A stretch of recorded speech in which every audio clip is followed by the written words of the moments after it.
இப்போ கவர்மெண்ட் வந்து டூ வீலருக்கெல்லாம் மெட்ராஸ்ல பயங்கரமா பிடிக்கிறாங்க. ஹெல்மெட் போல சுத்தம் ஹெல்மெட் போட சொல்றாங்க டூ வீலருக்கெல்லாம். அது மஸ்ட். ஆனா உண்மையிலேயே டூ வீலர் வச்சிருக்கிறவனுக்கு தான் அதனோட கஷ்டம் தெரியும். 7 கிலோ சார், நம்ம தலையே 3 கிலோ வெயிட் தான். அதை போட்டா பக்கத்துல லாரி வந்தாலும் லாரி பயமா இருக்குது. இந்த டூ வீலர்ல மட்டும் ரிவர் மிரர்லாம் சும்மா தெரியல, கார் மாதிரி கிடையாது. நம்ம எங்கேயாவது பார்க்கிங் நிறுத்தியிருந்தா எவனாவது சொதப்பி விட்டு போயிருப்பான். நம்ம ஓட்டும் போது தான் அது ஒயினும், பின்னால வர வண்டி எல்லாம் தெரியாது. ரொம்ப கஷ்டம், ப்ராக்டிக்கலா கஷ்டம். கவர்மெண்ட் கண்டிஷனா சொன்ன வேற வழி இல்லை. எப்பவுமே ஒரு பிரச்சனை வரும் வாழ்க்கையில சார். ஒண்ணு பூட்டு செய்யற கம்பெனி தான் உங்களுக்கு 3 சாவியும் கூட சேர்த்து தருது. ஞாபகம் வச்சுக்கலாம். பிரச்சனை வரும், அதுக்கு தீர்வு கண்டிப்பா 3 தீர்வாவது இருக்கும். அதை யோசிக்கணுமே தவிர பிரச்சனையை பார்த்து பயந்துடக்கூடாது. ஹெல்மெட் போடுறதுன்றது பிரச்சனை டூ வீலர் காரனுக்கு. ஆனா அதுல எவ்வளவு நன்மை இருக்குன்னு பாருங்க. சாதாரணமா பின்னால ஏறி உட்காந்து உங்க அம்மா சரியில்லை, உங்க தங்கச்சி சரியில்லை, உங்க தொண ஒண்ணு கேட்காது.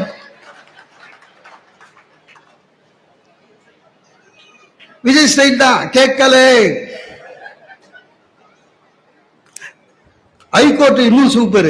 பின்னால உட்காரவங்களும் போடணும்னு நினைச்சு கொண்டைக்கும் சேர்த்து வாங்கி கொடுத்துட்டேன். அப்போ நம்மால அந்த விண்டு ஷீல்ட தூக்கி கத்தின்னு வரா, ஒன்னும் கவலை இல்லை.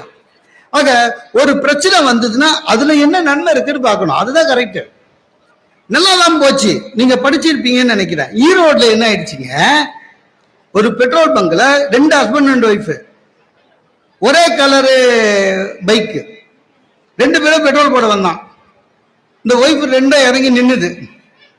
பெட்ரோல் போட்டு வரும்போது ஒரு ஒய்ஃப் வேற ஒருத்த வண்டியில ஏறி உட்காந்துருச்சு. இப்ப தெரியுதா ஒய்ஃப் எல்லாம் ஹஸ்பண்டை எப்படி ஐடென்டிஃபை பண்றாங்கன்னு? பைக்கு கலர் வச்சு ஏறி உட்காந்துச்சு. அவனும் ஸ்டார்ட் பண்ணிட்டான். கொஞ்சம் தூரம் போனோன்னே என்னங்க இந்த வழியில போறீங்கன்னு குரல் கேக்குது. அவன் குரல் நல்லா இருக்குது, நம்ம ஒய்ஃப் இல்லையேன்னு திரும்பி பார்த்தான். மூச்சு நல்லா இருக்குது, நம்ம ஹஸ்பண்ட் இல்லையேன்னு இறங்கிடுச்சு. அதுக்கப்புறம் அவனும் போன் பண்ணி வர வச்சு 2 பேரும் நட் ரோட்ல ஒய்ஃபை எக்ஸ்சேஞ்ச் பண்ணின்னு போயிட்டானுங்க. பிரச்சனை வரும். இப்ப நான் பாத்தீங்கன்னா ஹெல்மெட் பின்னால என் போட்டோவே வச்சிருக்கேன், ஏப்போ சைஸ் ஒன்னும் மாறாது சார். எல்லாமேங்க நம்ம கிட்ட இருக்கு. எந்த பிரச்சனையா இருந்தாலும் நம்ம கிட்ட இருக்கு. அது ஒண்ணு இல்லை. நான் ஒரு 3 வருஷத்துக்கு முன்னால டெல்லிக்கு போனேன். ஒய்ஃபு நானும் பையன் போயிட்டோம். அங்கே வந்தாங்க. பெரிய ஹோட்டலுக்கு போனால் புக் பண்ணியிருந்தோம். ஹோட்டலுக்கு போனோம். இல்லை என்னன்னா ஹோட்டலுக்கு போய்ங்க, நம்ம மனுஷ மூளை இருக்குல்ல, ரொம்ப வித்தியாசமானது. நீங்கள் எவ்வளவோ படிக்கிறீங்க, படிக்கிறது எல்லாமே எப்பவுமே ஞாபகத்தில் இருக்காது. ஆனால் எப்போ உங்களுக்கு ஞாபகப்படுத்தணும்னு மூளைக்கு தெரியும். ஒரு புத்தக விழாவில் உள்ள வந்தோமா டக்குன்னு மூளை சொல்லும், ஜெயகாந்தன் கதை தேடி இந்தியா ரொம்ப நாளா போய் தேடு போ சொல்லும். அந்த மாதிரி நான் அந்த ஹோட்டலுக்கு போனவன தான் எப்போ படிச்சது ஞாபகத்தில் வந்தது. என்ன, வெளியூரில் போய் ஹோட்டலில் தங்கும் போது எச்சரிக்கையாக இருக்கவும். ஏனென்றால் சில ஹோட்டல்களில் அறையில் நடு செவத்துல 3 ஒரு அரை அடிக்கு ஃபுல்லா ரூம் ஃபுல்லா கண்ணாடி போட்டு அந்த கண்ணாடிக்கு பின்னால கேமரா வச்சு உங்களை படம் எடுத்து நெட்ல போட்டுருவாங்க. போட்டுருந்தான். அதை படிச்சது மூளை ஞாபகம் வந்துச்சு. போய் இறங்குந்து டெல்லி வேறையா பயம் வந்துடுச்சு. Second floor. டக்குன்னு என்ன, என் ஒய்ஃபை நீ பையனை கூட்டிட்டு லிஃப்ட்ல வான்னு சொல்லிட்டு ரூம் சாவியை வாங்கிக்கின்னு தப்பன்னு மேலே போனேன் 2வது ஃப்ளோருக்கு. ஆனா அப்பவே இன்னொன்னு ஞாபகம் வந்தது. ஏன்னா அதை படிக்கும் போதே கூட ஒண்ணு படித்தேன். ஆனால் நீங்க கவலைப்படாதீர்கள், அந்த கண்ணாடிக்கு பின்னால கேமரா இருக்கா இல்லையான்னு கண்டுபிடிச்சிடலாம். எப்படின்னா ரூம்ல ஃபுல்லா லைட் ஆஃப் பண்ணிட்டு ஒரு டார்ச் லைட் எடுத்து அந்த கண்ணாடியில காமிங்க. ஒளி ஊடுருவுச்சுன்னா உள்ள கேமரா இருக்கு, ஒளி ஊடுருவாம ரிஃப்ளெக்ட் ஆச்சுன்னா கேமரா இல்லை. செக் பண்ணிடுவோம். மேலே போயிட்டேன். மேலே போய் ரூம் லைட் எல்லாம் ஆஃப் பண்ணி என் செல்போன் எடுத்து டார்ச் அடிச்சு எப்படி அடிக்கிறேன் சார். அடிக்கும் போதுங்க மறந்துடுச்சு. ஊடுருவுச்சுன்னா இருக்குன்னு அர்த்தமா, ஊடுருவனா இருக்குதுன்னு அர்த்தமா மறந்து போச்சு. திரும்பி பார்க்குறேன், என் ஒய்ஃபு பையனை வச்சுன்னு சூட்கேஸை வச்சுன்னு கோவமா நிற்கிறா. அங்க எங்களை தனியா விட்டுட்டு இங்க என்ன வந்து மேஜிக் பண்ணினுக்கிற அப்படின்னா. இப்போ ஒய்ஃபு கிட்ட கேட்கலாம் இந்த மாதிரி இருக்குன்னு, அத்தோட முடிஞ்சுது டூரு. ஆனா டாப் வச்சு பார்த்து இது ஊடுருவதா பாருன்னு கேட்க முடியாது. ஏன்னா ஊடுருவது அப்படின்னா என் ஒய்ஃபுக்கு புரியாது, அவன் இங்கிலீஷ் மீடியம் படிச்சவன். ஊடுருவத்துக்கு என்ன இங்கிலீஷ்ல எனக்கு தெரியாது, ஏன்னா நான் தமிழ் மீடியம் படிச்சவன். எதுக்கு பிரச்சனைன்னு எல்லா லைட்டும் போட்டேன். 2 நாள் சார் வள்ளலார் மாதிரி மூஞ்சி மூடிக்கினே உட்காந்துருந்தேன், வேற வழியே கிடையாது. எதுவா இருந்தாலும் சார் நல்லது செய்யுங்கன்னு எல்லாம் சொல்றாங்க, நல்லது செய்யறதுலயே பார்த்து செய்யணும். ஐயா ஒன்னும் அற்புதமா சொன்னாங்க, நன்றாற்றல் உள்ளும், இல்லைன்னா டெய்லி அரைக்கு 10 ரூபா கொடுக்குற மாதிரி தான் நன்றாற்றல் உள்ளும். எனக்கு தெரியுங்க, நம்ம ஆளுங்க எல்லாரும் பாருங்க இப்ப யாருமே பேங்க்குக்கு போறது இல்லை, எல்லாம் ஏடிஎம்லயும் டிரான்சாக்ஷன்லயும் கம்ப்யூட்டர்லயும் முடிச்சிடும். பேங்க்குக்கு போறவன பாருங்க கூச்சமே இல்லாமங்க செல்போன் எடுத்து போறான், சார்ஜர் எடுத்து போறான், ஹெட்போன் எடுத்து போறான், எல்லாம் எடுத்து போறான், பேனா மட்டும் எடுத்துன்னு வர மாட்டான். உள்ள வந்து பிச்சை எடுப்பான். நம்ம ஆளுங்க பிச்சைன்னு முடிவு பண்ணிட்டான்னா only in English, excuse me pen please, கூட்டா திருப்பி கொடுக்க மாட்டான். நிறைய பேனா அது மாதிரி தொலைச்சிருக்கேன்.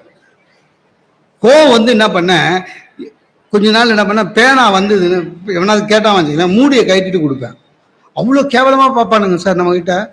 அதாவது அவங்க பேனா இல்லாம வர்றது தப்பு இல்லையா, இந்த மூடியை கட்டிட்டு கொடுக்குது அவனுக்கு அவ்வளோ டென்ஷன் ஆயிடுவானுங்க. நம்பாமலையா அப்படின்னு அப்படியே கொடுத்து பார்த்தேன், நம்ப மாட்டீங்க சார், இதுவரையும் என்கிட்ட 21 பேனா மூடி இருக்கு, தூக்கி போட்டு போட்டானுங்க. நல்லது செய்யணும்னா கஷ்டம். இந்த இது செங்கல்பட்டு மதுராந்தத்துக்கு நடுவில் ஒரு ஆதரவற்ற முதியோர் இல்லம் இருக்கு. உண்மையிலே அவங்களுக்கு இந்த இது இல்லை, பணம் கொடுத்து சீனியர் அது இல்லை, உண்மையிலே ஆதரவு இல்லை, குழந்தை குட்டி எதுவுமே இல்லாம சீனியர் சிட்டிசன் எல்லாம் எபோவ் 65, ஒரு 125 பேர் இருக்காங்க அங்க. ஒருத்தர் நடத்திட்டு இருக்காரு. நானும் எனக்கு சேவை செய்யணும்னு ஆசை, நம்மளால பணம் கொடுக்க முடியாது.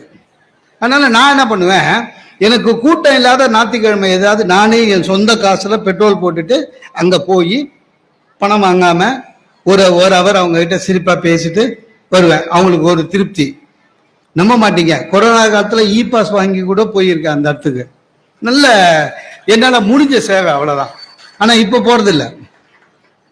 ஏன்னா ஒரு வருஷத்துக்கு முன்னாடி போனேன், கொரோனா எல்லாம் முடிஞ்ச பிறகு பேசினேன், சிரிச்சாங்க. ஒரு பெரியவர் மட்டும் இப்படி இப்படின்னாரு, போனேன், தலையில கை வச்சாரு, ஆசீர்வாதம், நன்றிங்க ஐயான்னு.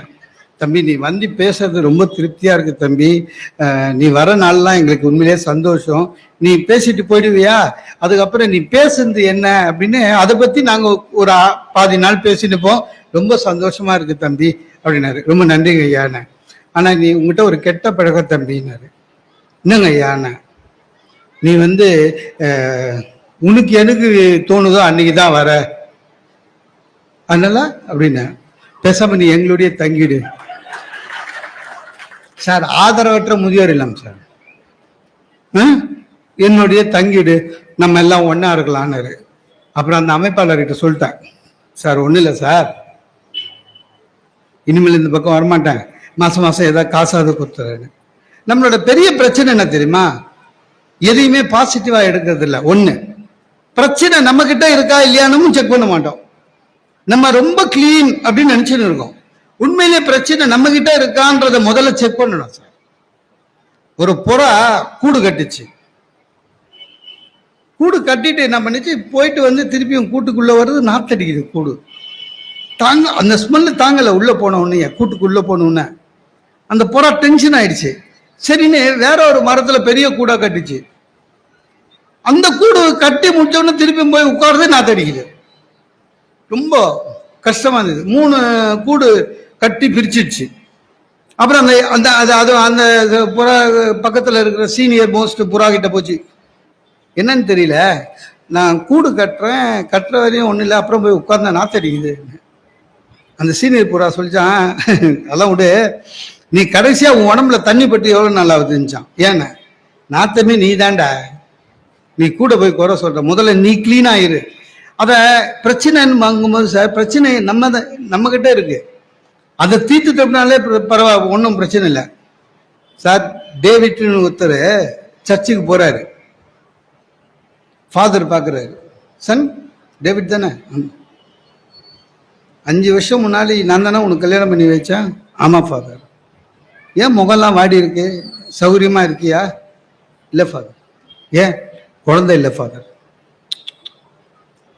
நீ கவலைப்படாத, நான் வேளாங்கண்ணிக்கு போய் மாதாவை வேண்டிட்டு மெழுகுவத்தி ஏற்றி வைக்கிறேன் போ அப்படின்ட்டாரு. போயிட்டான்.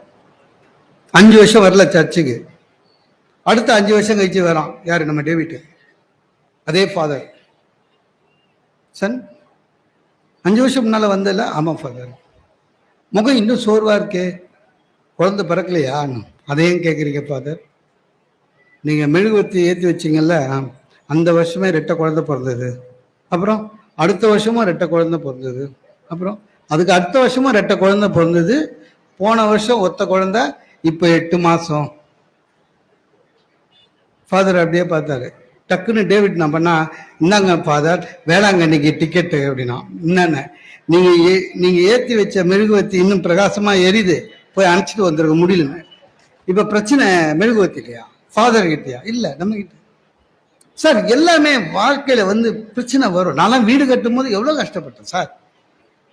வாடகை வீட்டுல நீங்க எத்தனை பேர் வாடகை வீட்டுல இருக்கீங்கன்னு தெரியல. வாடகை வீட்டுல இருக்கிறவங்க தான் சார் அந்த கஷ்டம் தெரியும். ரொம்ப கஷ்டம். அதுவும் அந்த ஹவுஸ் ஓனர் இருக்கானுங்க பாரு, நெஞ்சம் மறப்பதில்லை எம்மன் நம்பியாரே பரவாயில்ல போல இருப்பா. எப்போடு கை வச்சுப்பானுங்க. அந்த ஒரு வீட்டுக்கு வாடகைக்கு போறதுக்கு அவங்ககிட்ட பேச்சுவார்த்தை நடத்துறது பெரிய விஷயம். நான்லாம் ரொம்ப அவஸ்தைப்பட்டிருக்கேன். அப்படியே ரொம்ப திமிரா பார்ப்பான். வீடா? என்ன படிச்சுக்கிற?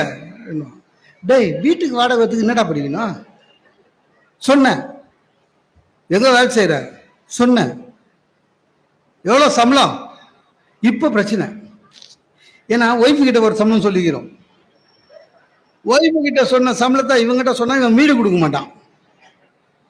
இவனுக்கு நிறைய சம்பளத்தை சொன்னா இங்க மாட்டிப்போம். சார் உங்களுக்கு மாசம் மாசம் வாடகை தரதுக்கு சம்பாதிக்கிறேன் சார். சரி, நைட்டு எத்தனை மணிக்கு வீட்டுக்கு வருவீங்க? நான் சொன்னேன், அப்படி சொல்ல முடியாது சார், பட்டிமன்றம் ஏதாவது இருந்ததுன்னா 11 கூட ஆகும். 10 மணிக்கு பூட்டிடுவேன், அதுக்கப்புறம் வர முடியாது உள்ளன்னு. என் ஒய்ஃப் அவன் எதிர்க்க சொல்றா, எத்தனை வாட்டி நான் சொல்லியிருப்பேன், ஊர்ல சொல்றவன் தான் நம்புவீங்க அப்படின்னா. சார் அப்படி சார். கடைசியா கேட்டான், நாய்கி வளர்ப்பீங்களா அப்படின்னா. எங்க மாமனார் கூட அவளை கேள்வி கேட்டது இல்லைங்க. நாய்கி வளர்ப்பீங்களான்னா. நான் சொன்னேன், நான் வளர்க்கறது இல்லைன்னு. எனக்கு நாயை பிடிக்காது. அதான் இரிட்டேட் ஆகி சொன்னேன், எப்பவுமே ஒரு நாய்க்கு இன்னொரு நாய் பிடிக்காது சார், விடு சார். சார் வீடு கிடைக்குது அவ்வளோ கஷ்டம் சார். கொஞ்சம் பணம் சேர்த்து ஏதாவது ஒரு சொந்தமா வீடு வாங்கலாம் மெட்ராஸ் பக்கத்துல நினைச்சேன். பேப்பர்ல பார்த்து தெரியல உங்களுக்கு, வீடு வாங்கவே இருக்க, மனைக்கு நேரடி ஒரு நல்ல மினி பஸ் ஏறி உட்கார்ந்த. பக்கத்தில் ஒருத்தன் உட்காந்துக்கிறான். அவன் பையெல்லாம் வச்சுன்னுக்கிறான். சென்னையிலேருந்து புறப்படுவான். நான் அவனை பார்த்து சிரித்தேன். நான் என்னன்னா, கிரவுண்டு பார்த்துட்டு வரப்புறம் இதுக்கு எதுக்கு இவன் பையெல்லாம் அத்துனாரான்னு நான் சிரித்தேன். அவன் என்னை பார்த்து சிரிச்சான். என்ன மனை பார்க்க போறீங்களா? ஆமாம். என்னை பார்த்தா சிரிப்பா இருக்கா? இல்லை சார், மனை தானே பார்க்க போறோம், எதுக்கு பையெல்லாம் எடுத்துன்னு வந்தீங்க? நீங்க வேறங்க சென்னைக்கு அருகில்னு சொன்னாங்களா அப்படின்னா. ஆமா. இந்த வண்டி நேரா விக்கிரவாண்டிக்கு போவோம். என் சொந்த ஊர் விழுப்புரம். நான் வாரம் சனிக்கிழமை என்ன பண்ணுவேன், இந்த வண்டியில ஏறிடுவேன். விக்கிரவாண்டியில இறங்கி அங்கேருந்து ஷேர் ஆட்டோவில் போயிடுவேன். திருப்பி ஞாயிற்றுக்கிழமை சாயங்காலம் விக்கிரவாண்டிக்கு வந்துடுவேன். இந்த மாதிரி பஸ் ஒன்று வர அதில் வந்துடுவேன் மெட்ராஸ்க்கு. நீ புதுசுன்னு நினைக்கிறேன் அப்படின்னு சிரிச்சான். சார் உண்மையிலே சார், அவர் அது வேற சொன்னான், போகிற வழியில் கும்பகோணம் டிகிரி காப்பி ஒன்று வாங்கி கொடுப்பாங்க ஃப்ரீயா அப்படின்னா. அதே மாதிரி டிகிரி காப்பி வாங்கி கொடுத்தான். விக்கிரவாண்டி கிட்ட எடுத்துட்டு வந்து லேண்டு காமிச்சான். எனக்கு அன்னைக்கு தான் தெரிஞ்சுது விக்கிரவாண்டி மிக அருகில் சென்னைக்குன்னு. சரி, இந்த தொல்லை எதுக்குன்றதுக்காக என்ன பண்ணேன், சொந்தமா வீடு வாங்கியாவது கட்டிடலாம் சென்னைக்கு பக்கத்துல. திருப்பி திருப்பி திருப்பி போய்ச்சலூர்னு ஒரு இடத்துல கிடைச்சிது, மீனம்பாக்கம் பின்னாடி. வாங்கிட்டேன். வீடு கட்டணும் சார். நம்ம வசதிக்கு வீடு நான் எல்என்டியா கொடுக்க முடியும். நமக்குன்னு ஒருத்த மாட்டினான், பில்டிங் கான்ட்ராக்டர். ஒன்னும் இல்லை, மேஸ்திரி சார். அவர் கார்டு பில்டிங் கான்ட்ராக்டர்னு காமிச்சிருக்காரு. அதாவது நீங்க எது சொன்னாலும் முடியாதுன்னு வாப்பல. எனக்கு என்ன ஆசைன்னா ground floor, first floor, second floor. ஏன் ஆசை? கட்டுறது ஒரு வாட்டி கட்ட போறோம். அங்க இருக்கிற எம்எம்டிஏ சிஎம்டிஏ கிட்ட போய் கேட்டேன். அவங்க ஒன்லி கிரவுண்ட் ஃப்ளோர். ஏங்க என்ன இது பிளேன் இறங்குற இடம், அப்ரூவ்டு கிடையாதுன்னு. அப்புறம் அவங்ககிட்ட கேட்டேன், இல்லை சார் மீதி கட்டினா என்ன பண்ணுவீங்கன்னா, நான் எதுக்கு கேட்டேன்னா மீதி கட்டினா ஃபைன் மட்டும் போட்டாக்கா கட்டி தொலைச்சிடலான்னு. இடிச்சிருவோன்னா இன்னும் கட்டவே இல்லை. மீதி கட்டினா இடிச்சிருவோன்னா. ரொம்ப நன்றிங்க. கிரவுண்ட் ஃப்ளோர் வரையும் நம்ம கான்ட்ராக்டரு எது சொல்லுங்க சார், வீடு 25 வருஷம் நிற்கணுமா இல்லை உட்காந்துடணுமா, அப்படிதான் பேசுவோம். அப்புறம் ஏதோ வீடு கட்டினான், 10 அடியில தண்ணி வரோன்னு என்கிட்ட வித்தானுங்க. இவன் தோன்றான் தோண்டிக்கினே போறான். என்ன சொன்ன, 10 அடியில தண்ணி 10 அடியில தண்ணி வரோன்றது நீங்க போன் பண்ணா தண்ணி லாரி, இங்க தண்ணி வராது, பூமி உள்ள போயிடுச்சுன்னா. அப்புறம் போட்டான். அதுக்கப்புறம் பெயிண்டரு, வீட்டுக்கு பச்சை பெயிண்ட் அடிக்கலான்னு இருக்கேன்னா. நான் சொன்னேன், என்னங்க பச்சை பெயிண்ட் அடிக்கிறீங்கன்னு. ஒன்றும் இல்லை, அவன் லாஸ்டா ஏதோ வீட்டுக்கு அடிச்சிருக்கான் சார், மீதி பெயிண்ட்டை என் வீட்டில் அடிச்சுட்டு போலான்னு. நான் சொன்னேன், பச்சை இல்லை சார் கிரே வேணும்னு. என் ஒய்ஃப் கிட்ட சொல்றான், சாருக்கு கலர் காம்பினேஷனே தெரியல. ஒன்று யாருக்கிட்ட, அவகிட்ட. அவ சொல்ற அவங்க குடும்பத்துக்கே கலர் சென்ஸ் கிடையாதுன்னு. அவங்க இஷ்டமா ஒரு வீடு கட்டினானுங்க என் வீட்டை. சும்மா இருந்திருக்கலாம். நான் கிரகப்பிரவேசம் வச்சேன் சார், விடிய காலையில் 5 மணி சார், செம்ம மழை. நம்ப மாட்டேங்க, என் வீடு இந்த கட்டின வீடு இருக்குதுல, 4-5 பேரை கேட்டுன்னு தான் போனேன். எங்கன்னே தெரியல, சேரும் சகதியமா இருந்தது படியெல்லாம். போய் நிற்கிறேன். திருச்சியிலேருந்து எங்க மாமா எனக்கு முன்னால வந்துட்டாரு. அவர் திருச்சியில் தான் இருக்காரு. எப்போ? 5 மணிக்கு. எங்க? பொய்ச்சலூர். எப்படி வந்தாருன்னு தெரியலீங்க, எப்படி கஷ்டப்பட்டு வந்துட்டாரு. நான் நிக்கிறேன், ஐயர் வந்துட்டாரு. ஐயர் அங்க வந்து சொல்றாரு, சரி மாடும் கண்ணும் முதல்ல போகணும் அப்படின்னாரு. எங்க போறது? நானே வழி தெரியாம கண்ணு தெரியாம இப்படிதான் வந்தேன். நீங்க சொல்லவே இல்லையே, கிரகப்பிரவேசத்துக்கு மாடு கண்ணு வேணும்னு உங்களுக்கே தெரியும்னு நினைச்சேன் அப்படின்னாரு. இப்ப மாட்டுக்கு எங்க போறது காலங்காலையில? அப்புறம் பார்த்தேன் என் ஒய்ஃப, நீங்க பையனை கையில பிடிச்சின்னு நீ முன்னால போ. இல்லைங்க, தப்பா நினைக்காதீங்க. நீங்க அவர் என்ன சொல்றாருன்னா, மாடுன்னு நம்ம சொல்லக்கூடாதுங்க, அது மகாலட்சுமி. மகாலட்சுமி கண்ணோட உள்ள போனா குடும்பத்துக்கு நல்லது. அதனால நீ வந்து எங்க வீட்டுக்கு நீ தான் மகாலட்சுமி, பையனை பிடிச்சி நீ முன்னால போ வலது கால் வச்சுன்னு. அப்ப நான் மாடா அப்படின்னா 2 பேருக்கு அங்கேயே சண்டை 4 மணிக்கே. அதுக்குள்ள ஐயர் உள்ள போட்டாரு. சரி யாராவது எந்த மாடாவது உள்ள முதல்ல போட்டோன்னு விட்டேன். சார் எங்க மாமா வந்து சார் கிரகப்பிரவேசத்துக்கு வந்தார் சார், வந்துட்டு இங்கேயா வீடு கட்டின அப்படின்னாரு. என்ன இல்ல இங்க ஏர்போர்ட் வரைக்குது, ஏற்கனவே கட்டின வீட்டை இடிக்க போறேன்னு சொன்னாங்களேன்னு. கிரகப்பிரவேசத்துக்கு வந்தோம் சார். டென்ஷன் ஆயிட்டேன். நான் டென்ஷன் ஆனோன்னு என் ஒய்ஃப் என்ன பண்ணிட்டாங்க, அவங்க அவர்கிட்ட போய் இல்ல இல்லம்மா கேஸ் எல்லாம் போட்டிருக்காங்க, இடிக்க மாட்டாங்கன்னு. எங்க மாமா அவர்கிட்ட சண்டைக்கு போறாரு. உனக்கு தெரியுமாமா, கவர்மெண்ட் நினைச்சா ஒரே நாள் புல்டோசர் வச்சு இடிச்சிடுவான். எது கிரகப்பிரவேசத்துக்கு வந்து சொல்றான் சார் அந்த ஆளு. அதாவது அதெல்லாம் நடக்கும். எல்லாமே அந்த மாதிரி இருக்கிற உறவுகள் இருக்கும், அந்த மாதிரி இருக்கிற நட்புகள் இருக்கும். அதுவும் எங்க மாமா சொன்னல, திருச்சி மாமா ஜென்டில்மேன். நமக்கு எது எது பிடிக்காதோ அதுதான் செய்வாப்புல. சார் நான் பார்த்து பிறந்தேன் அதான் சொல்லுவார் சார். எனக்கு 50 வயசு ஆயிடுச்சு. இன்னும் கூட வாடா போடா எல்லாரும் எதிர்க்க மரியாதை இல்லாம பேசுறது, சத்தமா பேசுறது. இவர் பேசுறது தெரு ஃபுல்லா கேட்கும். எனக்கு தெரியாமங்க, எனக்கு வீடு சின்னதாங்க, ஆனா என் வீடு கிளீனா அந்த அங்கங்க ஓசியில கேலண்டர் வாங்கி ஆணி வச்சு மாட்டதெல்லாம் எனக்கு பிடிக்காது. படமே மாட்டக்கூடாது, எனக்கு கிளீனா இருக்கணும் சவுரு அழகா. எனக்கே தெரியாமங்க நான் ஆபீஸ்ல இருக்கும்போது எனக்கு போன் பண்றாரு, டேய் மாப்பிள்ள வீட்டுல ஒரு சாமியார் படம் மாட்டியிருக்கேன், கும்பிடு எங்கேயோ போயிடுவேன் அப்படின்னாரு. வந்து பார்த்தா ஒரு சாமியார் படம் நடு ஹால்ல. டென்ஷன் ஆயிட்டேன். எப்பவுமே இன்னொன்னு தூக்கி போறதுக்கும் மனசு வரல. ஏன்னா நமக்கு ஒரு பயம் இருக்கும். நிறைய பேர் பார்த்துருக்கீங்களா, இந்த ஜனவரி மாசம் ஓசியில கேலண்டர் கிடைக்குதுன்னு சாமி கேலண்டரா வாங்கி வந்து வீடுக்குள்ள மாட்டிடுவான். டிசம்பர் மாசம் டென்ஷன் ஆயிடுவான். ஏன்னா அந்த கேலண்டர் எங்க போறதுன்னு தெரியாது. குப்பையில போட முடியாது சார், ஏன்னா சாமி கண்ணை குத்தம். போகியில போட முடியாது, சாமியை எரிக்கிற பாவம் ஆயிடும். எங்க போறதுன்னு. ஆனா தமிழ் எல்லாத்துக்கும் ஒரு கையில ஒரு துருப்பிச்சிட்டு வச்சிருக்கான். எல்லா கேலண்டரையும் சுத்தி ஏதாவது சிவன் கோயில்ல நவகிரகம் பக்கத்துல வச்சுட்டு வந்துருவான். நம்மளை பொறுத்தளவுக்கு நவகிரகன்றது பழைய கேலண்டர் வைக்கிற இடம். இந்த சாமியார் படம் வந்துச்சு சார், நான் கும்பிடுறது இல்லை சார். என் ஒய்ஃபு பயங்கரமா கும்பிட ஆரம்பிச்சுட்டா. எப்படி கிட்டத்தட்ட விசிறி ரசிக்க மாதிரி ஆயிட்டா. பெரிய மாமா பண்ணது நல்லதுங்க. இந்த சாமியார் வந்ததுல இருந்து படம் வந்ததுல இருந்து எல்லாமே நல்லதா நடக்குதுங்க. கேஸ் புக் பண்ண உடனே வந்துடுதுங்க. இட்லி பூவா வருதுங்க. வேலை காட்சி லீவே போடாம வராங்க. எல்லாம் பாசிட்டிவாவே சொல்றான். சரி இருந்துட்டு போட்டோன்னு நல்லா தான் போயிட்டு இருந்தது. இப்ப என்ன ஆயிடுச்சு, எங்க சாமியார் அரெஸ்ட் பண்ணிட்டாங்க. எது நம்ம ஹாலில் இருக்கிறது. இப்ப தனியா தீர்வு வாங்கியிருக்காரு, அது வேற விஷயம். சார் அரெஸ்ட் பண்ணிட்டாங்க. இப்ப நான் என்னங்க பண்றது? வீட்டுக்கு எவனாவது வந்து சாமியாரை பார்த்தாலே நம்மளை பத்தி தள்ளி உட்கார்றான். என்ன இதெல்லாம் கும்புற அப்படின்னு. படத்தை கழட்ட முடியல. என் ஒய்ஃபு கோச்சுக்கிறா. என் ஒய்ஃபு சொல்றா அவர் மேல வெறும் குற்றப்பத்திரிக்கை தான் தாக்கல் பண்ணுது, இன்னும் தீர்ப்பு வரலன்றா. இப்போ எங்க மாமா பண்ண வேலையனால ஏன் ஹாலில் இருக்கிற சாமியார் படத்தை தூக்கி போறதுக்கு நான் ஹைகோர்ட் ஜட்ஜ்மெண்ட்டுக்காக வெயிட் பண்ணிருக்கிறேன். இதெல்லாம் இந்த சொந்தக்காரங்க பண்ற தொல்லை. இப்ப அந்த மாமா வர்றதில்ல வீட்டுக்கு. இந்த உறவுக்காரங்க வராம இருக்கிறதுக்கு தான் டெக்னிக் இருக்குது. எங்க மாமாவுக்கு ஒரு வைத்தியம் கொடுத்தேன், அதுல இருந்து வர்றதில்லை.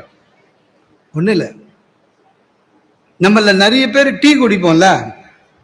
டீ வந்து நம்ம எப்படி குடிப்போம்? பாலோட சேர்த்து சர்க்கரை போட்டு குடிப்போம். அப்படிதான் பழக்கம் இருக்கும். நிறைய பேருக்கு இப்ப கூட இந்த டிப் டீ குடிக்க வராது. இது இந்த டீ பேக் வச்சு எங்க சொந்தக்காரங்களுக்கு வரவே வராது. எங்க மாமாவுக்கு வரவே வராதுன்னு எனக்கு தெரியும். ஒரு நாள் மாமா வந்தாரு, என் ஒய்ஃபு கிட்ட சொன்னேன், மாமா டீ கேட்பேன், நீ என்ன பண்ற, டீ பேக்கோட கொடுன்னு. ஏங்க நான் கொடு. வந்தாரு, என்னடா வரும்போதெல்லாம் கேட்பாருங்க, ப்ரமோஷன் வாங்கினியா அப்படின்னு. அவரு நம்ம மாசம் மாசம் ப்ரமோஷன் வாங்கின மாதிரி வந்தாரு, உட்கார்ந்தாரு. அதே மாதிரி தான், என்னடா எப்படி சத்தமா பேசிட்டு இருந்தாரு. மாமாவுக்கு டீ கொடு அப்படின்னு. அவ டீ பேக்கு போட்டு எடுத்துட்டு வந்து கொடுத்தா. அதை பார்த்தார் சார், டென்ஷன் ஆயிட்டாரு. அவர் டென்ஷன் ஆகுது தெரியுது, ஏன்னா சத்தம் குறையுது. சைலண்ட் ஆயிட்டாரு. அவருக்கு அதை எப்படி குடிக்கணும்னு தெரியல. இது என்னது? டீ மாமா குடிங்க. இல்லை இப்படி இருக்கு, குடிங்க. கை எடுத்தாரு. மாமா டிப். டே, நான் சோஃபால வெள்ளைக்காரனாட்ட கால் மேல காலு. அவருக்கு தெரியுதுங்க, அவருக்கு வேர்த்திடுச்சு. டென்ஷன் ஆகி பிபி ஏறி இங்கெல்லாம் வேர்வை வருது. என் ஒய்ஃப் அவருக்கு பின்னால சோஃபால போய் நின்று, பாவங்க நான் கொன்னுடுவேன், போ சாமியார் படமா வச்சுட்டு போறேன். என்ன பண்ணாருங்க, இப்படி மாமா அப்படின்னா. அப்புறம் கார்பரேஷன் பம்ப் அடிக்கிற மாதிரி இப்படி இப்படின்னாரு. நம்ம வாங்குற டீ பேக் எல்லாம் ரொம்ப விலை கம்மி இல்ல, ரொம்ப ஆடினீங்கன்னா உள்ளே கிழிஞ்சிரும். அவருக்கு அதை எப்படி எடுத்து போட்டு, இப்ப வீடுனா தூக்கி போட்டு குடிப்பாருங்க, இன்னொருத்தர் வீட்டுல இருக்காரு, அதை எடுத்து போடுறதா டென்ஷன்ல நரம்பெல்லாம் தெரியுதுங்க. அப்புறம் என்ன பண்ணாருங்க, வேற வழியே இல்லாம அந்த நூல் இருக்குல்ல அதை வச்சுக்கின்னு உள்ள பேக் இருக்குது, அப்படியே எடுத்து வாயில வச்சாரு. வாயில வச்ச உடனே பேக் உதட்டுக்கிட்ட போயிடுச்சு. அவரு இந்த டம்ளர் நுனியிலையும் அந்த பேக்லயும் நடுவுல கொஞ்சோண்டு ஓட்டம் இருக்கும்ல, அது வழியா டீயை இழுக்கிறாரு. வரல, வச்சுட்டு சொன்னாரு, மாப்பிள்ள நான் டீ காபி குடிக்கிறது நிறுத்தி 6 மாசம் ஆச்சு. போயிட்டாரு. போனவருங்க இன்னும் வரையும் வரல. எல்லா பிரச்சனைக்கும் நம்ம கிட்ட வந்து எதுவா இருந்தாலும் பிரச்சனையா பார்க்க கூடாது சார். ஒண்ணும் இல்ல, சிரிச்ச மூஞ்சோட இருங்க சார். நாளையில இருந்து எல்லாருக்கும் உங்களை பிடிக்கும். சிரிச்ச மூஞ்சோட இருக்கணும். ஏன் கடுகடுன்னு இருக்கிறோன்னு தெரியல. சில பேர் கடுகடுன்னு இருக்கிறத குவாலிபிகேஷனா இருக்கான். நம்ம ரொம்ப சீரியஸா இருந்தோம்னா இவர் ரொம்ப ஸ்ட்ரிக்ட் நல்லவர், அதெல்லாம் ஒண்ணும் கிடையாது. சிரிச்ச மூஞ்சோட இருக்கணும்.